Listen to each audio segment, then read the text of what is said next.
All right, guys, welcome back to another episode of the Designated Players Podcast. This is technically week 3, but episode 4, because we had our special CCL episode on Monday this week.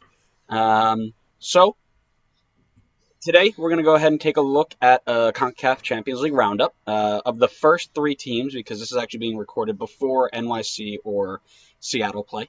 We're going to go ahead and take a look at a preview of the Eastern Conference. All 13 teams, we're going to take just a quick look at kind of how the roster is built out, where we think they're going to be finishing, just things like that. And then we're going to make our predictions on how the standings are going to finish out. Have a quick question of the day from Connor, and then we will end there. So before we do all of that, as we always do, Scarf of the Week. Connor, what are we rocking today? Oh yeah, my handy dandy invisible scarf is out today That's for right. Invisible FC. Because you lack scarf apparel, and we're going to have I to fix that do, at some point. but I We do really... have a nice Spain jersey on right now. All right. We'll give it to you. World Cup Spain, I think. Actually, I have no idea. I don't want to say that. Adam, what are you rocking? I've got my Texas Pride FC Dallas scarf that we got when I went to visit my brother. I think they played Vancouver, but yeah, nice. Was that the one? Texas Was Pride. that the one you were telling me you went and it was like 100 degrees and there was like nobody and it was just dead? Oh, so hot. There was a decent crowd there, but yeah, it was like 120 degrees. It was gross. Nice. And then I'm rocking the first ever Red Bull scarf I got. This has got to be like 6, 7, 8 years old, but it's got a nice little like crest in the middle where it meets in the middle and makes like a picture. So that's pretty neat, and that's what I'm rocking today. But yeah, so I'm hoping that when I move out to Kentucky, I can pick up some nice FCC scarves and Columbus scarves, just anything to make this a little bit more varied. But You'll have to get some USL scarves while you're out there too. Oh yeah, tons of them. Nice little Louisville maybe. Yeah. Well, we'll see. Well, like I said, it'll be a nice little trip over there. But why don't we just go ahead and jump right into the teams, because we are going to try and not make these 3 hours long. So why don't we start with Atlanta, and we're going to go and give Connor this one because it's kind of his area of expertise. Just kind of my area. Just a little bit. All right, so just taking a look at some of the preseason games that they played, obviously before they had to start off with CONCACAF. So they started off with a 4-0 win against Philly. Obviously great to start off the preseason that way. But, it's early for both teams. It's kind of easy to just be like, to just brush it off and say like, oh, it's first game, maybe Philly wasn't at their best. So then I guess it's important to look at the other games. So they played against Elfsborg, which I'm assuming is like a Norwegian team. And they got a 1-1 draw against them, and followed that up with a 3-2 win against Birmingham, and then losing on penalties to Leones Negros, which is not great, but so that led them up into their CCL games. But I think we wanted to look at the offseason for them, and this was definitely a huge offseason for them, and one that probably scared a lot of the fans just because they lost a lot of their core beloved members of the team, like guys that were there for the beginning. And I feel like any offseason where you lose the guys that you had from the start of the franchise, that's always a tough one for the fans. And losing guys like Gressel and LGP and Villalba, that's going to definitely hurt on the surface. But I think that they've made good signings to replace them and kind of build on that. And I think that the one that's really going to hurt the most is Gressel, just because, one, they got rid of him to not only another team within MLS, but a rival. I don't want to see DC get a Gressel. He's a really important player to us, and now you just strengthened an opponent. But LGP and Villalba obviously left the league, and they'll hurt a little bit, but I think that they can ultimately replace those contributions to the team. And I think that bringing in guys like Brooks Lennon and Meza and Mulroney, Jan, Rossetto, Castro, these are going to be guys that could really help step up and fill those holes, and also build upon something that I was a little bit concerned with them in terms of their depth. I think that it'll be nice for them to build on that and just have more guys, more bodies that could come in if guys get injured. Because obviously, as you know, going into their CCL game, they were pretty banged up. Like they were kind of short on players, but I think they had enough guys that they were able to throw a decent enough team out there to get a result. So I think that um, those guys will kind of find their place within the starting 11 or on the bench, having some role within the team. And then as long as you have Yosef, PT, and Barco up top, I mean, there's no question that their attack's going to be great for them. If those guys can stay healthy, I think now that they have more time to kind of learn how to play with each other, I think the chemistry is going to be a lot better and the attack's going to be super deadly. So that's going to be a given. So as long as the midfield and defense can kind of get themselves together, they can really push Atlanta to be a strong team and maybe even like a supporter shield competitor. But if they can't get things together and there's chemistry problems or injury problems, then there might be a chance that Atlanta could take maybe another step back from last year.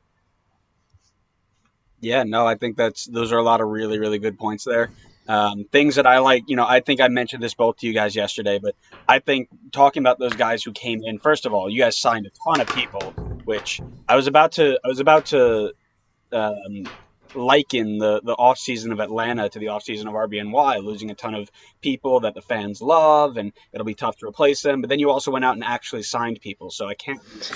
Um, However, I mentioned this to you yesterday, and watching them play in CCL, um, I thought it was really, really good to see Jan step out and make a really big impact. I thought he was really good up there, and I think he's going to play a really big role there. But you make a good point, right? Not only did you lose fan favorites, you also lost three of the top seven rated players last year, according to WhoScored.com, which is a stat website essentially for those of you who don't know.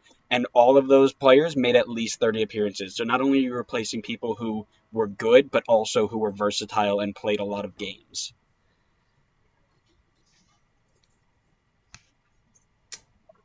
I mean, at the same time, I feel like when they came in to the league, they had kind of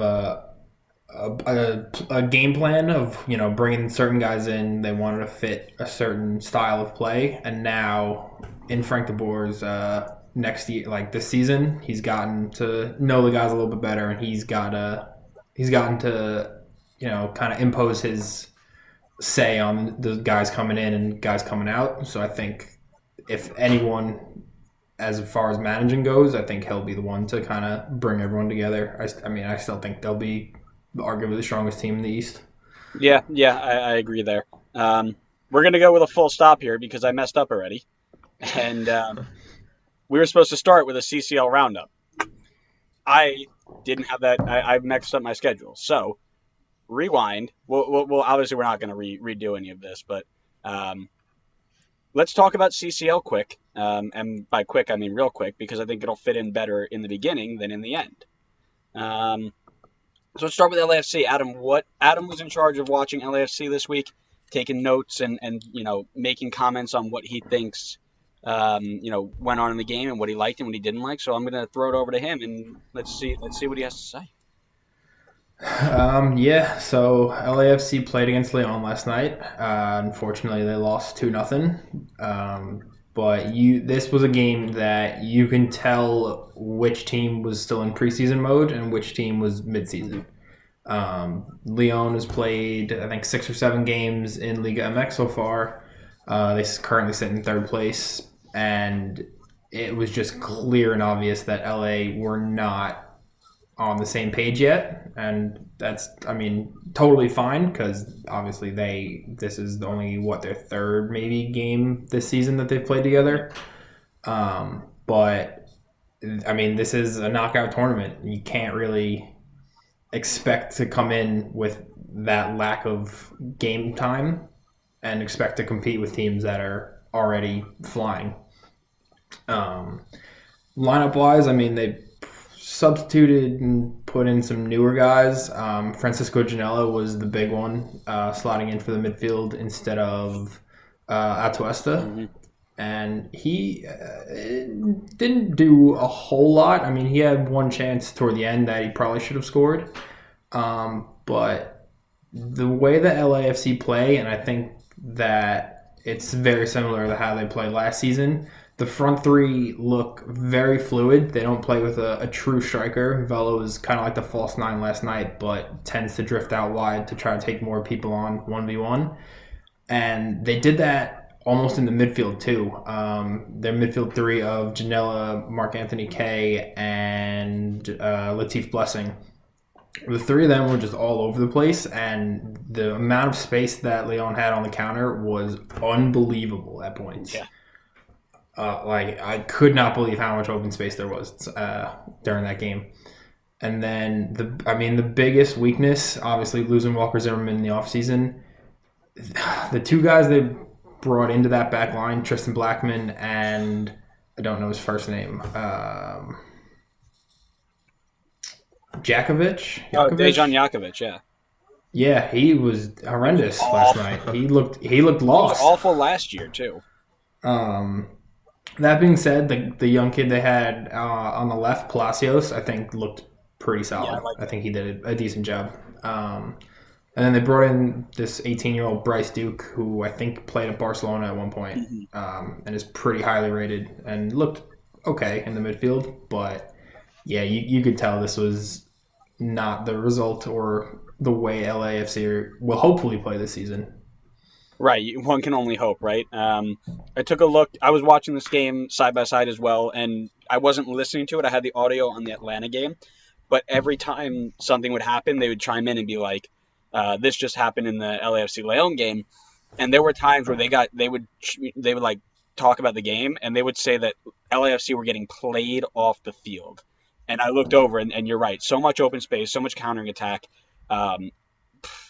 Blackman got abused. We talked about that already. No, Atuesta was big. They did a good job of making sure Vela couldn't do anything. And at times it looks like they were trying to put things together, but they're rusty. They need to get more work and on and off the ball together. The one takeaway I took is Vela needs to be going out wide, playing 1v1, not centrally 2v1 against center backs who are double his size. Like, he just doesn't succeed there. And even if he's drifting out being a false nine, it didn't work. And he really belongs out wide so he can do something. You could tell, like you said, the sharpness wasn't there. And a Leon side that is literally on fire right now. You can't lack that type of sharpness, and they just were. Yeah. But like I mentioned, I watched the Atlanta game versus Motagua. The Honduran side, which I was shocked how good Motagua played. I did not expect them at all to do anything near what they did. They pressed really well. They locked down the front three outside of one shot that Josef had that was a classic Josef Martinez goal. Let me bully a center back for an aerial ball. I'm going to lay it off to a midfield runner, peel off, get in behind, and slot it home. You're going to see that happen 15 times this year. And then his other 15 will be headers. Like, that's just how he's going to score all his goals. Don't forget about all the penalties that you hate that he takes. Oh, that's right. Yes, he's a penalty merchant, but we're not going to start with that right now. But yeah, if I had one word to describe this, I have two words to describe this. One word is rusty. So we got to take everything that we saw here with a grain of salt, right? Barely a month of training versus a mid-season team, and that's something that they mentioned was even in England or Europe, they get 6 weeks to train and get preseason and get their legs under them. Here they had 4 weeks. Some of them had 3.5. Like, they didn't have enough time to get ready, and that's something we've been talking about forever. That's a different story for another day. You could see the difference in fitness levels, right? You had the front three at the end of the first half were hands on their knees, like dead tired, like they were gassed. But the other thing that I will say is, I'll say two other things. We talked about the transition play lacking without Nagby, and that's something I saw a lot in this game, right? You had Remedy carrying the ball 30 yards through the midfield, he was good, like he cleared his space, but he couldn't pick that last pass that Nagby was really good at.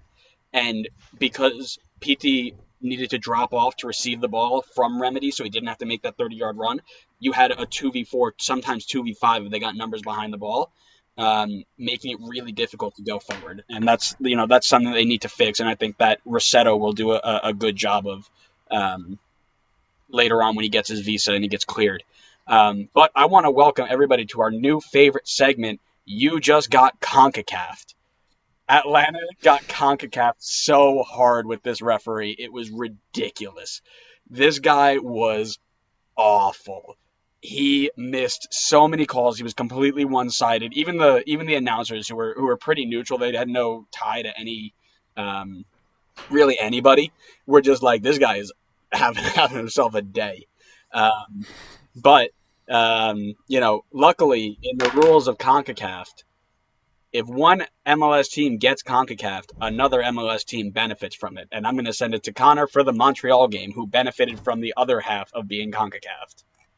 Yeah, so Montreal on paper you would think they're gonna struggle. I mean, I remember the announcers talking about at some point when they had the lead, them being the last team that you would think of out of all the MLS teams to have such a great start and Right. grabbing the 2 goals early was definitely huge for them, and especially when they're away against the team that's I feel like pretty consistently in CCL in Saprissa, and hmm their counterattack just looked so good. Having Kyoto and Okonkwo and Bojan up top, they were really doing a great job of taking advantage of the space on the counter, like sitting back and then just hitting them hard. And it looked strong early on, but I think the biggest problems was that they just looked messy in defense. I think that there were a lot of times where it was almost just like last effort defending, where they were just clearing it off the line or making like some last ditch effort to save the ball, and just it felt like they weren't going to be able to hold this up for the entire game. And I think that it really hurt them as well with all the injuries that they got. It just felt like it was just constantly guys just dropping one after another, and Henry was using his substitutions really early, so he didn't get to have too much of an impact on the game late. And then, of course, the inevitable happened. Montreal folds defensively, they concede, and then they concede again late, and then they have to settle for a 2-2, which if you had said before, like before the game had even started, that they get a 2-2 away, then that would be amazing. But just the way that they started off in the game, it just feels so disappointing for them to end with a 2-2. Yeah, no, absolutely. And that's exactly what I took. And I mentioned this earlier, but there was not a minute in that game where I thought Montreal were walking away with 3 points here because of that back line. They are so shaky. And I think we mentioned this a little bit um, a few weeks ago where they have this attacking ability, and with Henri as their coach, right, they're going to be able to be clever and tricky and get some goals, but their back line is just, they're led by 38-year-old Rod Fanny. Like that in and of itself does not give anybody any ability to feel like this is it. This is how it's going to go. Like we're going to be good this time. Like no. That's not it at all. And the whole time you knew they were going to put pressure on, and you have, again, take it with a grain of salt, right? We don't have a lot of time under our legs. Um and at the same time, right, the injuries, you didn't get to sub anybody out. Um, but that being said, you can't, there are going to be times in MLS play where you're going to be, um, you're going to be in those situations where you got to defend a lead, and I don't see this team defending a lot of leads. They'll get a lot of leads. I don't think they'll defend a lot of them, and that's. I think they're going to have a tough time at home against this team. I think Saprissa were awful today. They made so many unforced errors in the back and in the midfield. They were just really, really poor, and I don't think they come to Montreal and replay that type of game. Yeah, I think it's funny too that if you look at the Atlanta result and then you look at the Montreal result, I think we all would say that like, oh, Atlanta had a really good result. But then you look at Montreal's and you're like, I don't know, was it really a great result? But in the end, it's probably the same thing, if not Montreal having the better because they got 2 away goals. Oh yeah, no, absolutely. If you like, I think you mentioned this before. If you told me at the beginning of this week, Atlanta were walking away 1-1 and Montreal were walking away 2-2, I'd say Atlanta had a bad game and Montreal had a great game. But it's actually flipped. Uh-huh. That's real funny. All right, fast forward. Now we go back to what we were talking about before, and we'll hit up a little bit of how Chicago is doing. So, Adam, how's Chicago doing? Chicago is Chicago. coming off of last season where they finished 3 points off a playoff spot behind New England, you would think, all right, they're going to sign some guys in the summer, or I guess not the summer, but in the offseason, and, they're going to make a real push to improve for this season. Well, when you let arguably 99% of your attacking force leave in Gaetan, Katai, Dax, Schweinsteiger, I mean, I don't know who's going to drive that midfield now. CJ Sapong has been good in preseason. He's gotten 3 goals in 3 games. Robert Barrick is going to have to come in next to him, and the two of them are pretty much going to have to carry this attack. Alvaro Medron will come in as their new number 10, who I think will do a good job next to a Frankowski and who am I forgetting? Frankowski and Mihailovic. That being said, I saw Frankowski was linked to Sheffield United. Really? So if he leaves, Wow. So if he leaves, then I give up with Chicago. I mean, their first 5 games are away to Seattle, away to New England, away to Orlando, and then home to Atlanta and Red Bull. So they could start the season like 1-4. Yeah. You know where that one's coming from, though. Yeah, Orlando. Wrong. They're smacking. All right, so 2 and 3. So 2 and 3. There you go. All right, but yeah, I'm not sold on how this Chicago team's looking so far. I'm gonna counter you here. This team isn't exciting on paper, but they've got a lot of experience and some ability here and there that they might be able to sneak into playoffs here. Let me break it down for you. Right? So you're right. They lost a ton of their attack. You got Shuttleworth in your goal, who is experienced and knows how to work a back line. Bornstein, Kappelhoff, Calvo. This guy Navarro, who's supposed to be decent, like this little Venezuelan outside back, is supposed to be decent. They also signed 2 other defenders, so they're deeper there. Mihailovic, Madron, Frankowski, Fabian Herbers out wide, Sapong and Beric. That starting 11, I think, if they're healthy and firing for the entire season, can make playoffs. Now, here's my issue. They won't make playoffs because they're so thin in the midfield. Their starting 2, 3, however you want to pair it, is good. After that, you know who their best center midfielder is? Brandt Bronico. Oh, my God. Yeah. You're telling me that if anybody goes down, you're looking at your bench and you're saying, yes, I'm okay. I've got Brandt Bronico in my corner. No. Nobody's saying that. If anybody goes down or anybody goes, Mihailovic gets called into international duty, or, Frankowski goes to Poland or leaves, right? They're in trouble. They are not deep, and they will be better than last year in terms of results. Like, they were streaky last year, and they'll be better, but they're still not coming back because they're missing 5 of their best 8 players from last year. Which is bad. Not good. Yeah. Yeah, so I'm gonna counter your counter and disagree with you that they have a shot at playoffs, and I'm gonna say that they really put the fire in Chicago Fire, because I feel like everything is just Oh my God. burning apart. Man, I thought you were going yeah, somewhere okay. completely different with that. As in, like, fire. They're exciting and burning and quick. Oh no, I don't think there's anything exciting about this team. Oh, you suck. Sorry, I just think that they lost everybody that contributed to their team last year, and they still couldn't make playoffs last year. So I don't see how they could improve. But I am really interested to see how Jordi Mihailovic plays out this season. I want to see if he takes another step forward and starts to establish himself. And plays as an MVP, gets 54 assists, and helps make the playoffs. Yeah, I agree.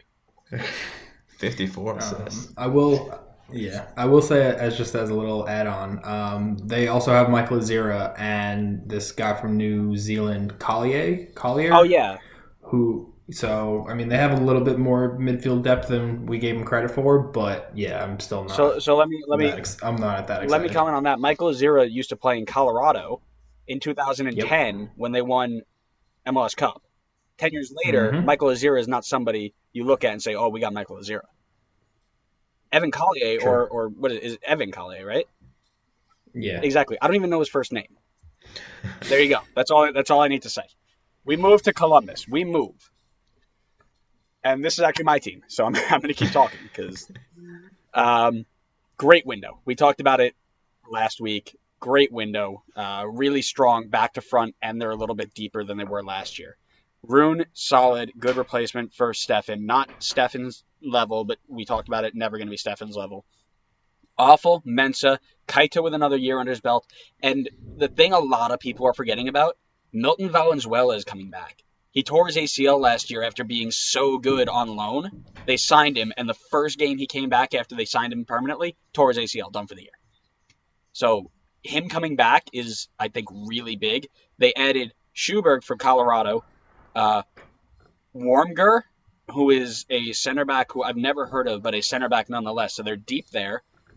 Midfield, we talked about. Nagby, Artur, Zelarayan, Diaz, who loves getting red cards now.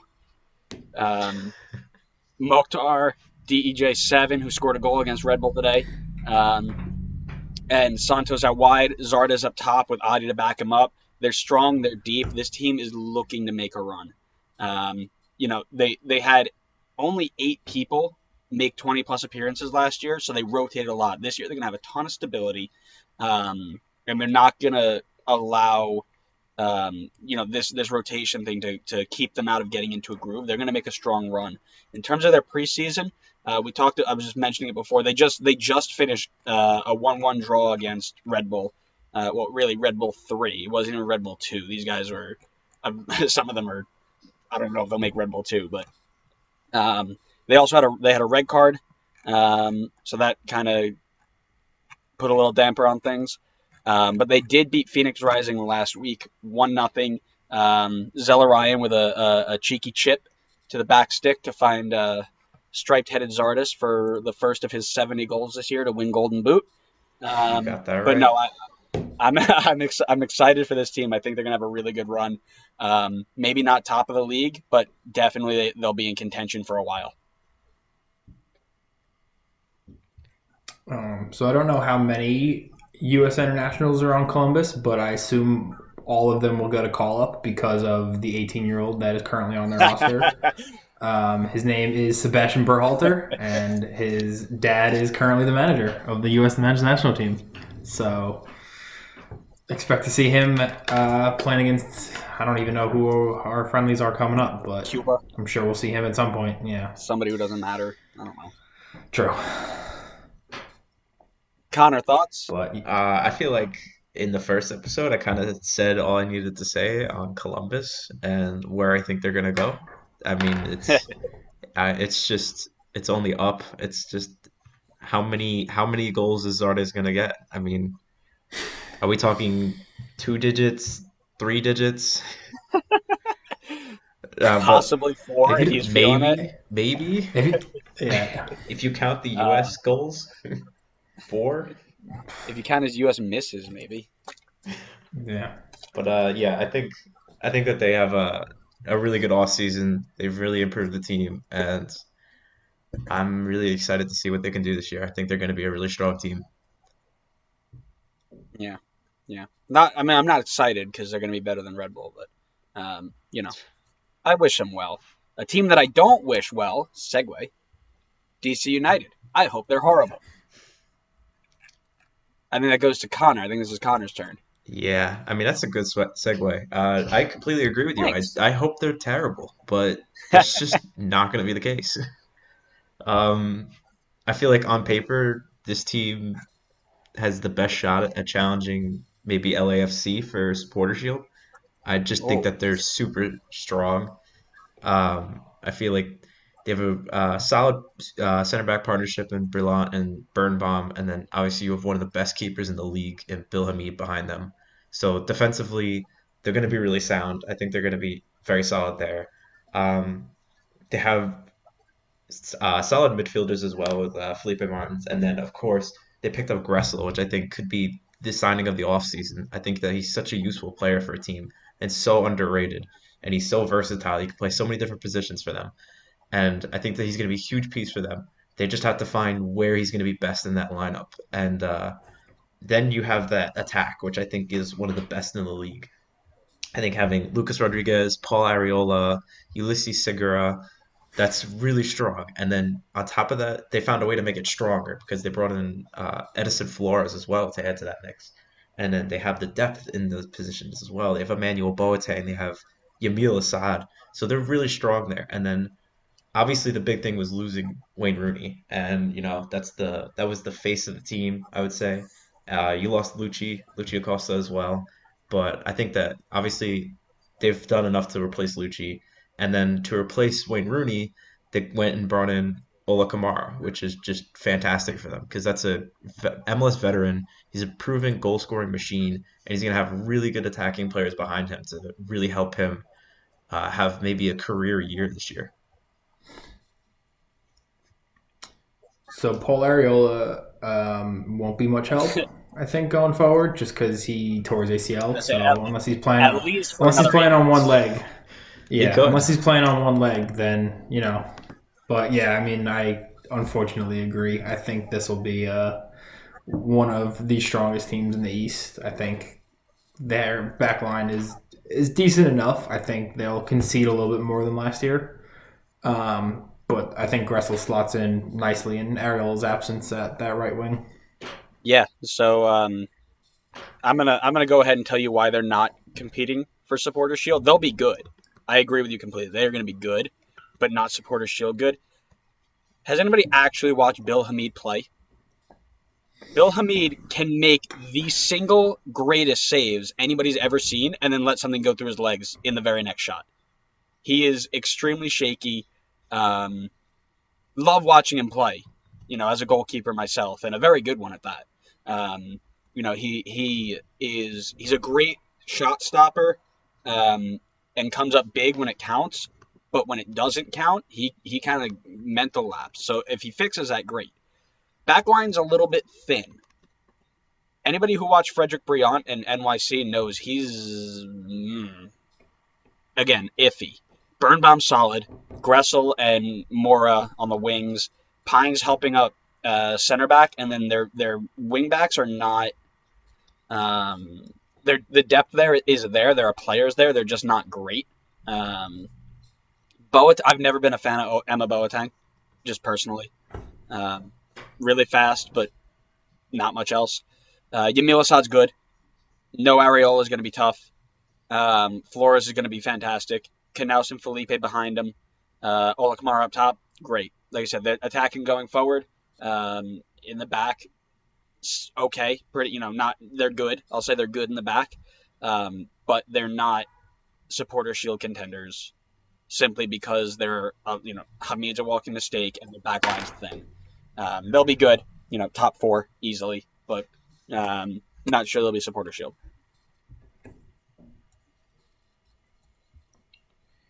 FCC. Oh, I know who gets this team. I think maybe the host who loves them the most. So first, before I say this, I want to apologize to FC Cincinnati fans. We've only done a few episodes of this podcast, but I have done nothing but slate you. That being said, your club is a dumpster fire. Because, and I don't know if Andrew and Connor have seen it. Their manager is gone. See ya. So this is now their third manager in 2 years? Something like that, yeah. I mean, I don't know what the plan is over there, but I don't think they have one. They came into the league saying, all right, we're going to play 8 guys behind the ball, launch the ball up, and, hopefully something happens. They won a total of 6 games last year and 6 draws, which means they lost 22 games last season. They were the worst team to watch. Yes, they brought in Jurgen Locadia and Yuya Kubo. So going forward, I guess they have a decent amount of firepower, but I can't with this team. Their first 5 games are away to New York Red Bull, away to Atlanta, and then home to DC United, Toronto, and then Atlanta again. Welcome to year 2. Yeah, have fun going 0-5 to start the year. What do you mean? They're gonna go 1-0 to start the year, and then they'll lose every game after They're that. gonna. Yes, okay. They're gonna go 1-4 because the Red Bulls will find a way to lose it. But I mean, this team is just a mess from top to bottom. Yeah. They'll be better this year because you can't get much worse. Yeah. Their goalkeepers are iffy. Titone, Richie, they're all right. I am excited to see a full year of Andrew Gutman. I think he's going to be probably one of their best players on loan from Celtic. Side note, I can't believe Chicago let that man walk. They are idiots for trying to lowball him. We all love a good bit of Kendall Waston. That's an inside joke for me and Connor. Van der Werf back for another year is going to be good. Abdul Salam is going to be better than oh Lord, who's playing right back for them? Alvis Powell. Yeah. Medunjanin's going to be an upgrade. Alashe, I think, is going to have a better year. I hope he'll have a better year. Frankie Amaya with another year is going to be better. And Alan Cruz, I think, is going to be better this year. Again, just they all needed a year. And then the two new strikers are good. I think everybody, including Adam, hopes that they can sneak into the playoffs, but I think they're 1 year off. They're just missing one real game-changing midfielder. And maybe a center back, not a center back, an outside back who is better than whoever they have on the left. That like as a constant, because Gutman's gone after this year, right? So I think they're a year off.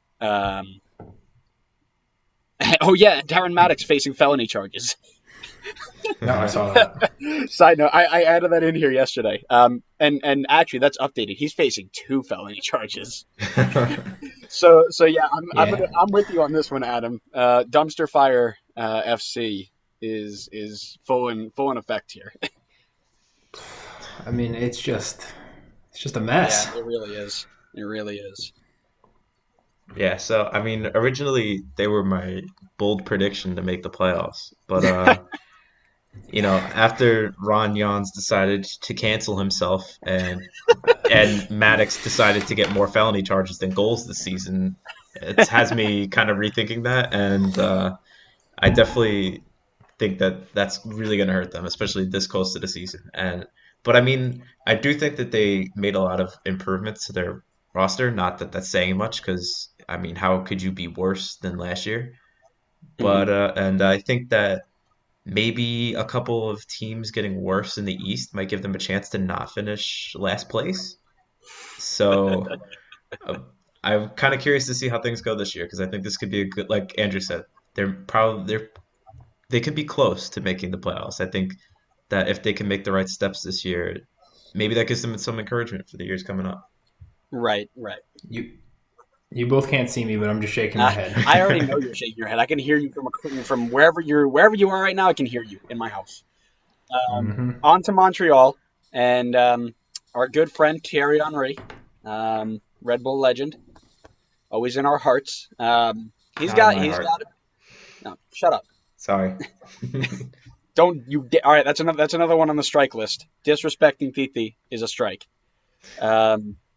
So he's got big challenges ahead of him, right? The side that lost to the Tampa Bay Rowdies in preseason, which is crazy because not only did they lose to the Tampa Bay Rowdies, they also scored their first preseason goal against them in I think 3 games. Like things were not clicking, and then all of a sudden they went into Champions League and scored 2 against one of the best teams in Costa Rica. But that's why we love MLS, right? They started Diop in goal today, which was baffling to me because I thought Bush is your number one always. He was one of the best shot stoppers in the league. I actually have him right here saying Bush is strong in goal, but evidently that might not be who's going with it. So that's a question mark in the air. No Diallo, like we mentioned last week, one of the best center backs. Zach Braguillard, going to be really. I think he'll have a good year this year. Rod Fanny, who's 800 years old. Camacho, who can be on and off. I remember having him last year in fantasy, and he was on and off. Jorge Corrales might be a decent shout, and Yuka Raitala, both of them at left back, could be really good. Going forward, they get better, right? I was actually saying before, Samuel Piet is solid and very, very quietly one of the better players on that team. Love Bojan.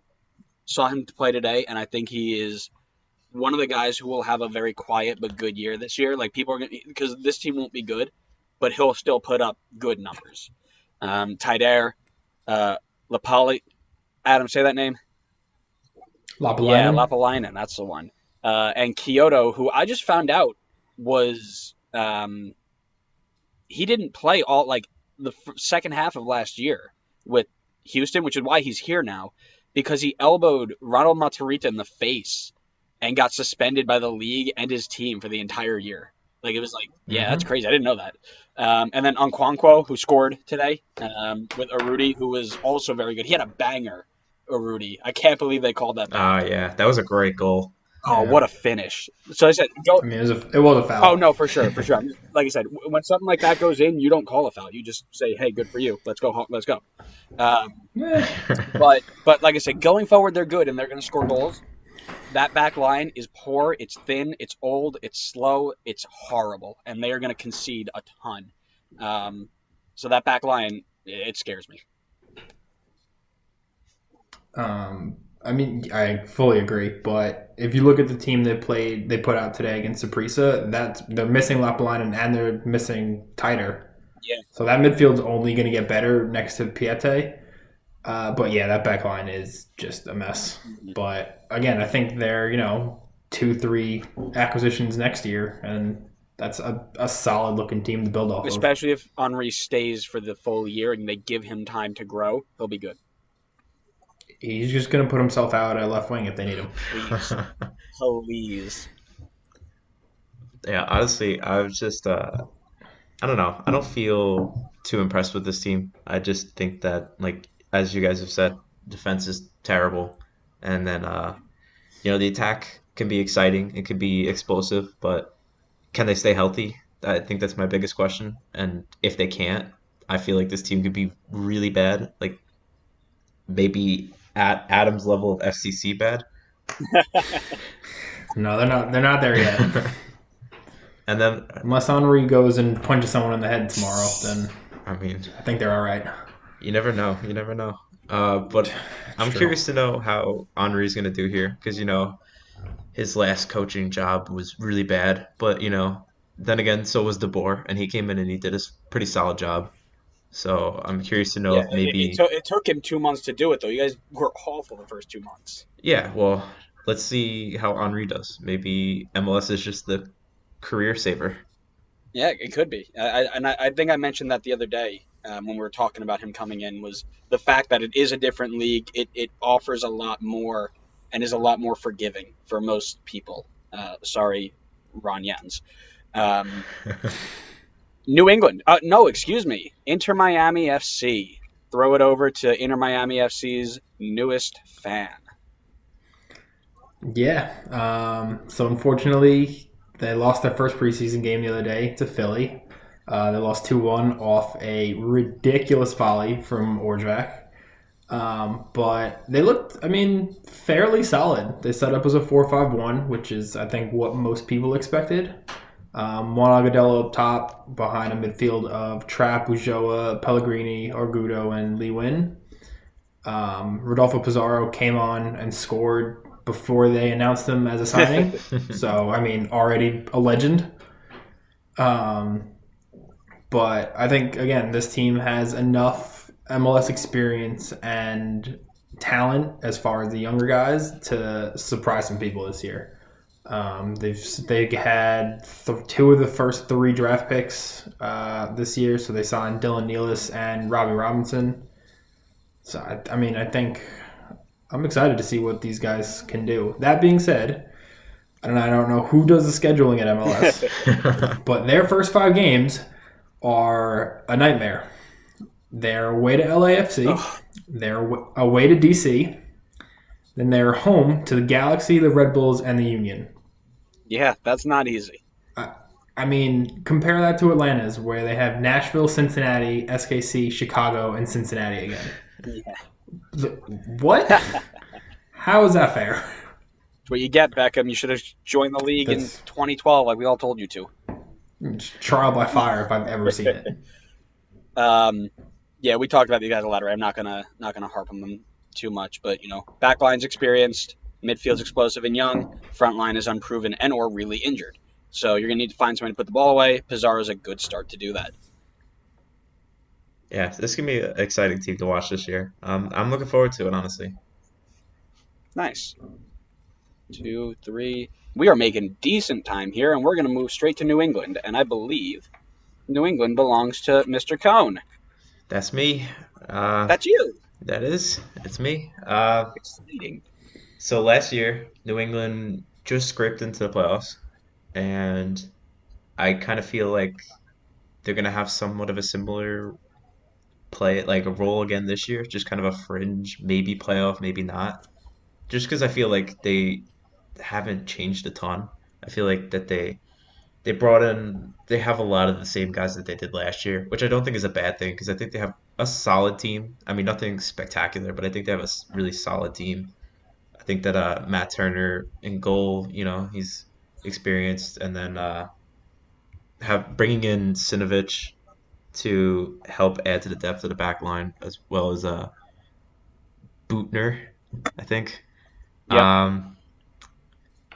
I like their midfield, and I also like their attack. I think that Gio is an exciting player to watch. I think that Bunbury and Boo up top is going to be exciting. One thing I am curious to see what they do this year is with Diego Fagundes and Kellen Rowe. I'm kind of curious to see what they could do with them. Maybe they'll just be depth guys, or maybe they'll have a bigger role. Because I feel like at one point in time, Fagundes had a lot of hype surrounding him, but it just doesn't seem like that's with him anymore. He just seems like a bench player now. Yeah. On the Fagundes front, I have no idea why he didn't leave 4 years ago when he was hyped. He should have. And it's just been managers. The managers have been poor with him. They didn't give him enough chance to really be who he's supposed to be. That being said, there's only 2 words that really need to be uttered with New England right now, and it's Bruce Arena. Bruce Arena with a full year at the helm is going to make this team good. And I don't mean scraping good. He's going to make them good because he takes whatever he has, brings in 1 or 2 players. I think Gustavo Bo was one of his first signings, and he was, he was explosive. He was awesome. He brought in a few other players. I guarantee you he knows the reason why he brought them in there. He's going to make this team good. I mean, that being said, I look at this team, and yes, I think they could do very well this season. Or, flip side of that, they just implode and they don't do anything. I just get that weird feeling from some of these guys. Like they should be way better than they usually finish.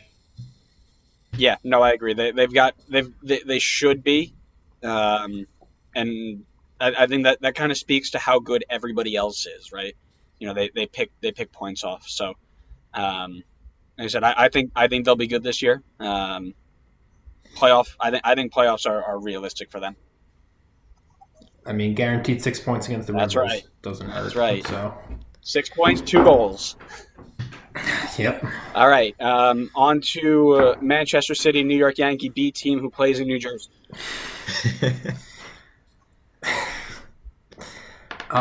They haven't done that much as far as transfers compared to last season. I mean, they only really lost Ben Sweat to Miami, but Keaton Parks was made permanent. Gideon Zelalem, which, I mean, following him since his Arsenal days, I have no idea how the hell he ended up here. I mean, Chasm spoke about it last week. He was one of those guys that was supposed to be, next big thing. He was supposed to. It was huge when he chose us over Germany as far as national team. Spent some time, I think, at Kansas City. Yep. And there was reserve team not doing anything, and now he's here. So hopefully he can do something. But they have, I don't know how many center mids on their team, so competition for that spot will be very tough. And then they signed, I'm not even going to try to say that guy's name, Gudmundur Thorinson, something like that. Yeah. up top to give Hebert a little bit of help. They finished first in the East last season, so obviously, unless they do it again, it's taking a step back this year. Right. But new manager, I think they're playing at Red Bull Arena to start off the year, which is fantastic. But we all know the complications of playing at Yankee Stadium when they go back there. The matchbox field of 5 yard by 5 yard. They look to just bully people into the infield. And I think they'll have enough talent to be probably top 3 in the East again. Yep, I agree. I think they're one of the favorites in the East, strictly for their baseball field. And they're returning all except one of their entire East winning team last year, the one being Ben Sweat. The new coach is obviously going to be their big question mark. He wears his heart on his sleeve. I've seen videos of him. He runs up and down the sideline when they score a goal. He really gets into it. And what's really going to happen is he going to change what's been working? I allude to DeBoer in Atlanta, right? Atlanta was go, high press, give me the ball, let's play. And then all of a sudden, he comes in, he's like, let's slow it down, let's possess, let's play. And they started off really slow. Is he going to do the same thing? I don't think so. I also think he brings out the best in Gary Mackay-Stevens and allows Hebert and Matricu to thrive and be really successful. So as long as they're staying healthy and not rolling their ankle at second base, they are, they're definitely, again, top 3, maybe top 2. Yeah, I don't really see any reasons why they needed to go out and make a ton of signings. I think that them being kind of complacent in the window is fine because I just think that they have a really talented team and nobody. I feel like a lot of their guys are only going to get better. But like you said, I am curious to see how things are going to shape up with a new manager this year. So maybe that has them off to a slow start, just kind of learning the new system. If he does put something new in, or maybe there's just other chemistry problems with connecting with the coach. I don't know. Yeah. All right, on to the future U.S. Open, MLS Cup, Supporter Shield winning League Cup winning team that is the New York Red Bulls. And we've been through this already, mainly because I can't stop talking about them. But this team is better than it looks on paper. And I literally, every time I talk to Adam, I tell him the same thing. I watched their Houston game during preseason. They weren't 90 fit, which is fine because they're not supposed to be. And I watched some of their Columbus game today with their backups. And every single person knows what they're supposed to do. They're pressing. They're trying to win the ball high up the field. Segrist looks like he's about to slot straight into Lawrence's spot, and I think he did fine. Granted, he's not going to be Kamar Lawrence, but I think he will be good. Caceres needs to accept that he's a 6, man. He keeps trying to drive forward and play like an 8, go forward and back. He loses the ball, and then we're screwed on the counter. And my big asterisk is going to be Tim Parker. Tim Parker needs to have the best year of his life. With Aaron Long rumored not even to be there, and a lot of the times I think our issues last year when, we had literally the same back line that won the points title the year before. I think it really stemmed from him and Murillo on that side, sometimes just switching off. So he needs to step it up and have the year of his life.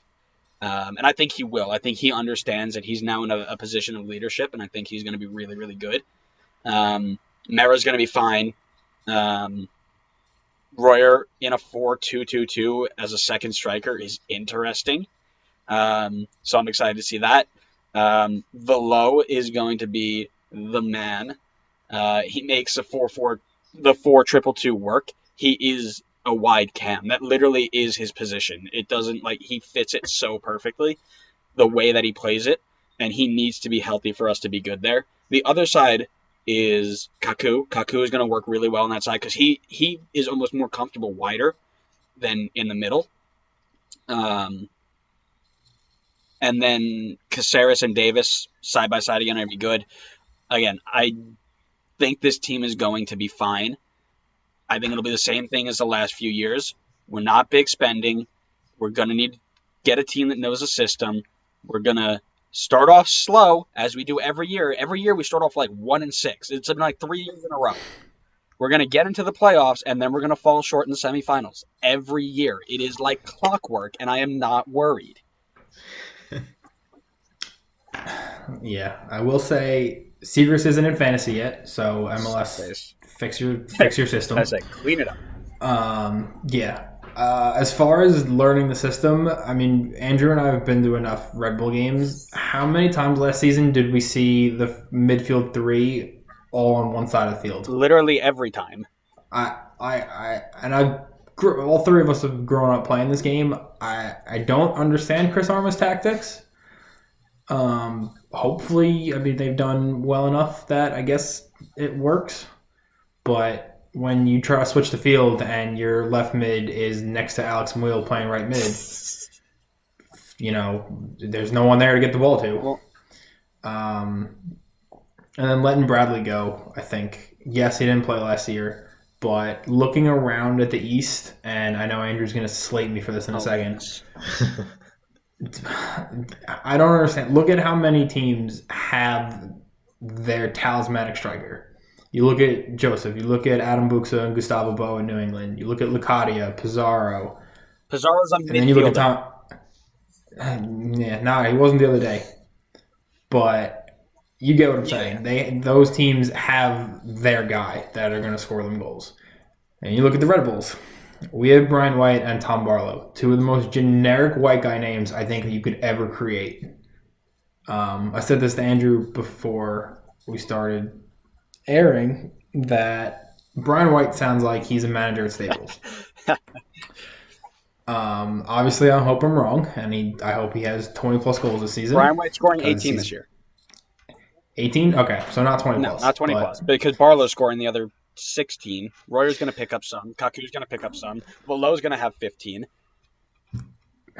Okay, okay. So apparently we're scoring like 200 goals. So that's good.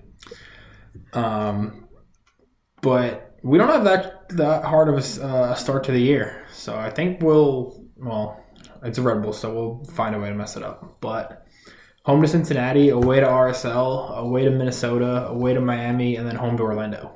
I mean, that's doable. It's like I said, the schedule looks good, and I think you're right, it's doable. And the one thing that I think a lot of people don't take into account as much as they should is the fact that the tactics don't need to matter so long as everybody's on the same page, right? Like, if everybody looks at Chris Armas and says, okay, Chris, you're insane, but we want to win, so we're going to do whatever you tell us to do, and then we're going to trust that you make the right decisions to change. And they do that, right? Everybody presses together. Everybody moves one side of the field to the other. Everybody does what they're supposed to do, and that is why this team is going to make the playoffs this year. Yeah, probably. Yep. All right. Orlando. Ho, ho, ho, ho. Orlando. Thank God this isn't one of mine. Big tone. What we saying about Orlando? It gives me great joy to see Orlando continue to be a horrible team. Sorry, Orlando fans. Also not sorry. Not. No, I don't care. Yeah, I mean, they just haven't been a good team, and I feel like they just haven't made the adjustments that they need to make to improve the team.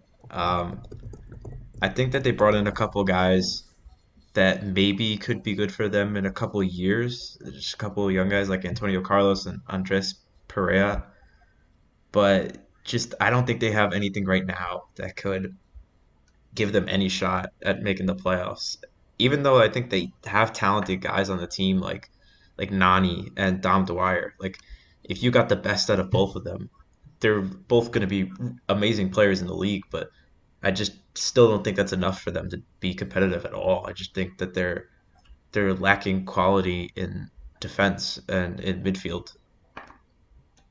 So Connor didn't get the memo that we'd never give Dom Dwyer props. So we're gonna have to remind him that. I have a Dom Dwyer jersey, so I have to give him props. I know you do, and we're gonna have to burn it. Why? I don't know. Yeah, like I said, they improved at their goalkeeper spot. Their back line is It's thin. There's not a lot of depth there.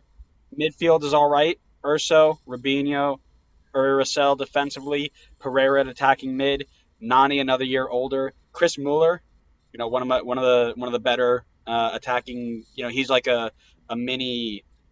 I see him as like a mini Gressel almost. Um, Attack is deep, not necessarily great, but they're deep. Dwyer, Emenike's cousin, Akindele, who, God, when he was with Dallas, I always thought he was going to be the next big thing. Then he bounced around, and he's good for 5-6 goals a year. And then Patino, who was again good for 5-6 goals last year. Lots of depth there. They have the players to make a good run, but their culture is awful. The only thing that club knows is losing. Imagine being a Red Bull supporter and complaining about your front office when you've made the playoffs 9 years in a row, and then look at Orlando when they haven't made it at all, and they still are selling. They're selling more tickets than we are. Like imagine that. But yeah, their culture is awful, and Pereira's going to have they're going to need to fix that before they make playoffs. And I don't know if they can do it because their whole roster is the only thing they know is losing. So I'm calling it now. They play Inter Miami in July in the first. I don't know what the derby name's going to be called. I'll try to come up with something before next week. Clever. But Inter Miami win that game by like a lot. I think especially, I don't know, they've been in the league, 5-6 years now? Orlando has been in as long as NYC have. They came in at the same time. So 7 years? Oh my God, I have no idea. But I guarantee you Inter Miami come in and just say, all right, this is our state now. Go away. You guys are fade into mediocrity. Fade into and they already both derby games are Inter Miami wins this season. That's a bold take, my friend. 6 years ago, 2013. So really 7 years ago they were founded. Okay, so fair enough. There you go. Philly. That's Adam. Yep. So I don't mind this Philly team actually. Yep. I think they didn't lose too much last year. Obviously, Aaron Trusty is the big one. By the way, it's Austin Trusty. It's the same thing. Sorry. I was editing that last week. And I had to put my asterisk every time you said it. If Aaron Trusty's listening, I apologize. But I'm also very happy here in Colorado, which you'll hear more about next week when we do the Western Conference. But this team looks fairly solid. They've brought in Glesnes to replace Aaron Trusty. Yep, Aaron Trusty. All right, that's it. He is officially Aaron Trusty from now on. Yep. From now, it's just going to happen. I mean, Jack Elliott next to him with Gaddis and Kyle Wagner in that back line. How is Gaddis still playing, by the way? Sorry, didn't mean to interrupt. I swear to God, that guy was here like 11 years ago. And he was like 35 11 years ago. Yeah, he doesn't age. But can I just say that the goalkeeper depth in Philly is unreal. Just ridiculous. Like, who will let this happen? Andre Blake, Joe Bendick, and Matt Friese is insane. And then going forward, they have Matt Tajorovic, Sergi Santos, Trevilco, Brandon Aronson's going to break out year. Well, last year was probably his breakout, but I think he runs wild this season. This Philly team, I think, surprises a lot of people, and they finish higher than most people have them. Cohen, what do you think? I don't know. I'm not in love with the team, but obviously they were solid enough to finish third last year. They didn't really lose too much. I mean, they lost Austin Trusty, and they lost Harris Madunjanin. That's not the end of the world for them, but I think they'll be solid. They picked up Jamiro Montero. I'm curious to see if they can get more out of Marco Fabian this year. I just thought he was not great last year. Um, Is he I was there about to say I still? thought he was gone. oh, is he gone? I think, yeah, he's playing in Mexico, yeah. like Saudi Arabia. No, Current I teams. think he's Oh, playing. he's playing for Al Sadd. Yeah. Oh, okay. Yeah. I Well, thought they shipped his ass out of there. that sounds that. Yep. But I was looking at the end how they finished off last season, and they won 2 of their last 7 games, which obviously that form isn't may not carry into this season, but if it does, you know, I think it's something to note because of like when Leicester won their title, they ended their year pretty well. So maybe it's something that could carry over and they could, carry that form in. And 2 of 7 isn't going to be good enough for Philly. Yeah, so they're 1-1 so far in preseason. They beat Miami 2-1, and then today they lost to Dallas 3-2. Interesting. This team's just weird for me. Like I can't get a good feel for them, right? Like they ripped apart teams at some points last year. Blake again, like Hamid, is on and off. Like he'll be really good and then be really really bad. Thin back line. Elliott's good, and then the guy they brought in, Gelson's. But other than that, again, their outside backs outside of Wagner don't really do much for me. Aronson's going to break out. You're right. Completely agree there. And then their options up top: Corey Burke, who is good, not great. Andrew Wooten, who hasn't been relevant since 2015. Sergio Santos, who's I think is going to be their best player. He's supposed to be. I think he's primed to get a big year this year. Like he's a sleeper because a lot of people don't know about him. But like it's just weird. Like they're no superstars, but they're good. And losing Medunjan's big, but Orvak's going to be fine. They're just weird, man. They're just weird.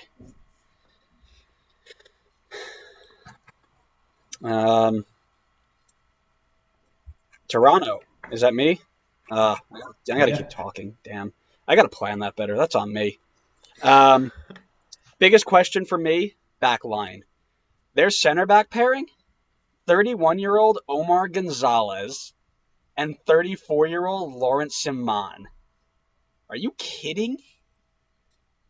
I'm gonna put a picture of Taylor Twellman when I say that. Are you kidding? Are you kidding me? Oh, I hate that man. Anyways, like that's a center back pairing you're gonna go with after winning MLS Cup 2 years ago with Drew Moore, Chris Mavinga, and oh goodness, I'm forgetting the last one. But they had 3 of them that were fantastic. And then you're gonna go out and say Omar Gonzalez and Lawrence Simon are your answer. Auro's good. Morrow, and you can play Mavinga out wide too. They're solid, but they're not. It's the center backs that are worrying me. They're really good going forward, though, right? We know about that. Altidore, really good when he's healthy. Piatti's going to do fine on the wing. He's going to help them out. We already know about Pozuelo. Love Quentin Westberg in goal. Don't know if I've mentioned that before, but he is one of my favorite goalkeepers in the league. Delgado and Bradley, as much as I hate to say it, and Osorio are all good. They'll be fine in the midfield 3. It's just how long can they hold out with that center back pairing, man? They're returning most of the team that finished 4th last year. They'll make playoffs again, but how competitive will they be with the top 3 or 4 teams is the real question for me. So I think Michael Bradley's hurt. Oh, that's right. Yeah. So he's out for a little bit of while. A little bit of while. But I think Nick DeLeon probably slots into his spot, or I don't know, I'm sure they'll find someone. And the other guy you were thinking of was Gregory Vanderweel. Yep. And I'm not. No, he's gone, isn't he?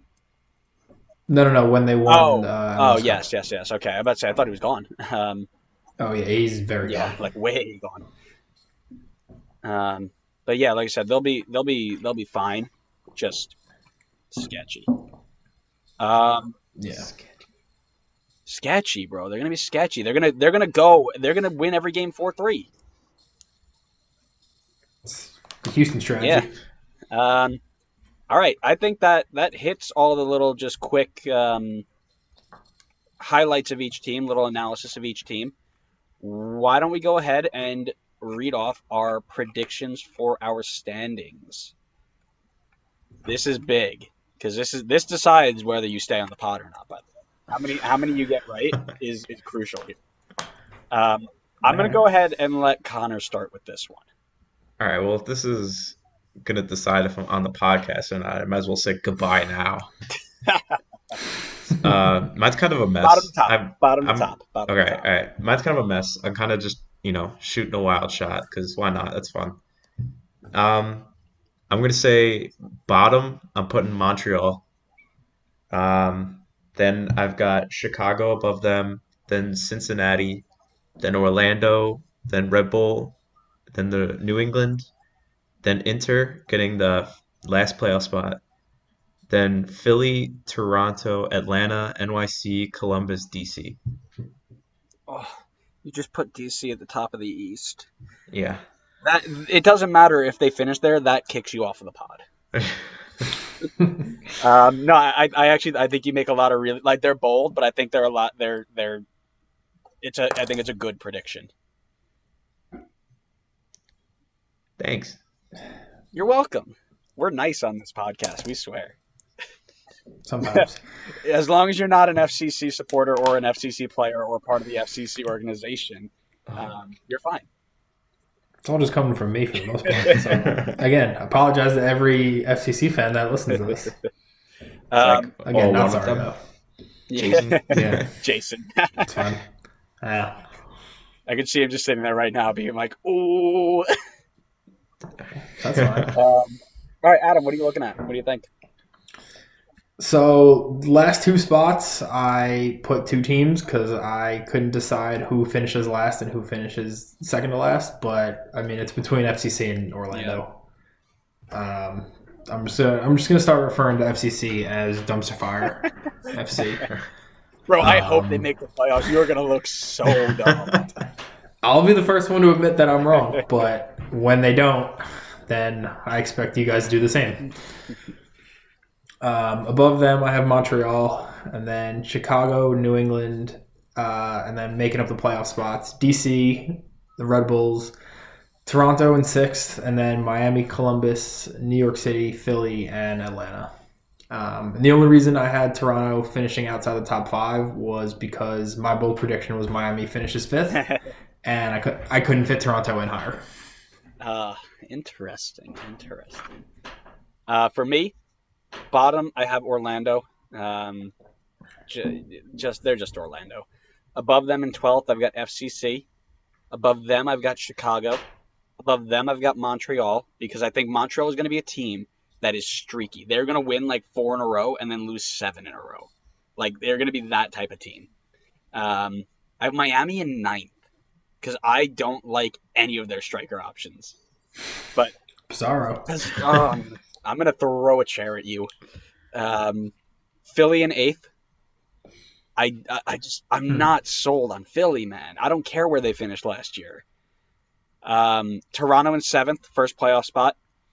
Red Bull in 6th. New England 5th. DCU 4th. NYC 3rd. Columbus 2nd. Atlanta in 1st. Yeah, that's fair. I think any one of those three combinations could happen. I think we're all relatively close for that. And the best part is this league doesn't make any sense. So FCC could finish first, and we have no idea. If FCC finishes first, I retire from life. We need to have a bet. I will never watch soccer again if FCC win the East. If FCC win the East, you have to. You fly out to Kentucky. I'll take you to an FCC game, and I'll find a way to get you in there and publicly apologize to the entire team. 100% on board. All right. Wow, we are doing great on time. Connor, question of the day. All right, so I wanted to make mine kind of more CCL related since that's currently what's going on right now. So I wanted to know if you guys think that if MLS started their season earlier, is that the difference that allows an MLS team to win CCL? Adam, go first. I think it would certainly help, but no. I mean, Andrew and I have kind of spoken about this before, but I don't think the MLS teams necessarily value the CCL the way the South American teams do. You can kind of see. I know Will Ferrell was at the LA game in Lyon last night. For some reason, he was holding up one of the half and half LAFC versus SKC scarves and not just an LAFC one. But yeah, I mean that's fair. But no, I think it would certainly help because you could tell the MLS teams were not firing on all cylinders today and yesterday. Whereas the South American teams obviously were having been in mid-season form. But no, I think that especially as the MLS season kind of progresses, teams start to rotate more and more, whereas the Mexican leagues are kind of wrapping up. So we don't put out the rosters and lineups that we need to kind of bring the trophy home. I agree, but with a different twist on it. I think, yes, it helps. Giving us more time to prepare and more games and more sharpness always will help. The other thing is not that they don't care about it. It's money. We don't spend nearly enough money on players that the Mexican leagues do. You see that with Tigres. Tigres is the most free-spending team in the CONCACAF nations, out of the CONCACAF teams in CONCACAF, right? They will spend millions and millions of dollars on anybody they want because there's no cap and they can do whatever they want. It doesn't give them results all the time. That's not, money doesn't translate to wins. But the ability to go out and buy whoever we want is the biggest difference for us, because when we're playing Reese Buckmaster versus an Enner Valencia, for example, there is 11 times out of 10, Enner Valencia wins that battle. And it's a little bit of a knock on Reese Buckmaster, but in reality, it's just the fact that there are players who are trained to be better and be worth more versus guys that are coming up through the academy and are being trained to be good later. And it just, we need to be able to go out and we need to spend money on different makers that aren't just 3 designated players. Now really only 2 designated players, and the third is a U23 guy, right? It's the way the CBA has been written for the next 4 or 5 years helps, but they're like 1 or 2 steps away. But that's just me. I'm gonna put a counter on every time I downplay FCC and you downplay Reese Buckmaster. So just be warned. Say, what's the what's the end goal then? What happens at the end? We'll figure it out. Something involving a public apology to Reese. I have to record a video and post it on Twitter and tag him. Yep. I'll send it to Tim Barton. Have him see it. Great question, Connor. I like that. Connor? Yeah. Thank you. Oh, okay, cool. I was gonna say, what are your thoughts? I feel like MLS teams have been close enough that maybe it could make a difference just in a one-off year, and that some team could win it. Because I do feel like the talent is getting better in MLS. And I think that maybe having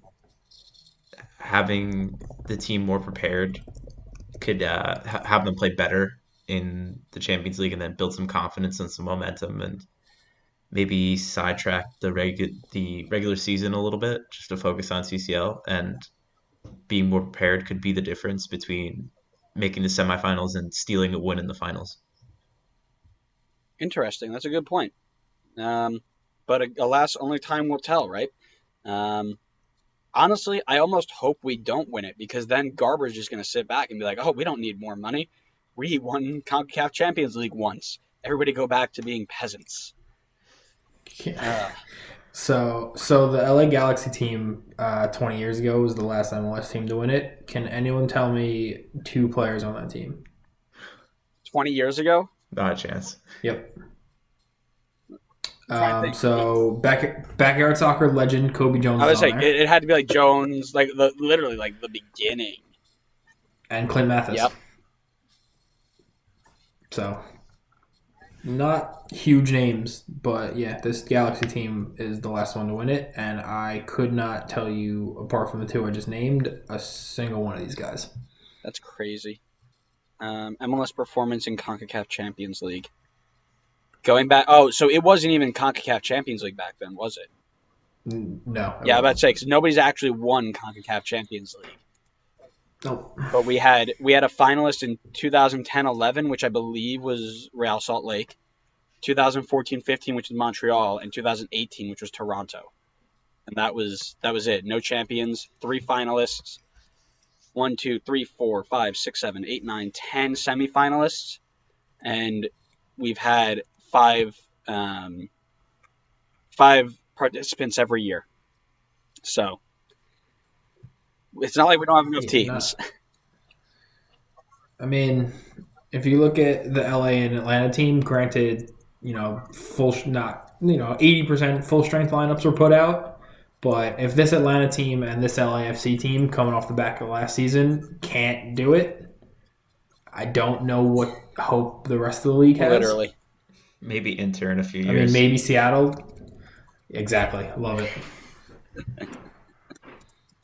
When Neymar comes in, he'll win the tournament All right, himself. listen, if I don't cut this off, you're going to talk about Neymar and his pink hair for the next hour. So, thank you guys, everybody, for listening and watching today. We are now on iTunes. Big news. That just got approved today, like a few hours ago. So look us up on iTunes, the Designated Players Podcast. Spotify and Buzzsprout, same idea. Go ahead and look up the Designated Players Podcast. Follow us on Instagram at designated_players_podcast1. We do some posts over there and keep you informed when we're recording and getting ready to post a new video. Go on over to Twitter and follow us on Twitter at the DPPod1. We do a lot of interaction there and hope to try and get involved with you guys as well. And then on YouTube, subscribe to the Designated Players Podcast on YouTube. And on every Clips video, not many people know this, but every Clips video, there is a little poll on every video in the top right corner asking to get your input on if teams will make the playoffs, if teams will move on in certain rounds of the CCL. So go ahead and interact with that as well. Leave comments below or on YouTube, Twitter, Instagram. Follow us and send us emails at thedppod@gmail.com because we want to interact with you and do some questions and such. So thanks again for listening, guys. Any parting words? Check out our Fantasy MLS League that we just dropped today. And come try to take on the 3 masters in this podcast. That's right. We what was that, Con? Masters. 2 masters. Yeah. And you. Yeah, and me. The young master. One. We're teaching. We're grooming. The young master. The apprentice. I'll be the buckmaster. No, get out. Go ahead. So we actually tweeted that out, and it is also on Instagram. So go ahead and we'll be putting that out every few days or so you guys can keep up with it and keep working with it. But I'm ending this before I can get another recent Buckmaster pun thrown at me. So thanks again for watching, and we'll see you next time on another episode of the Designated Players Podcast.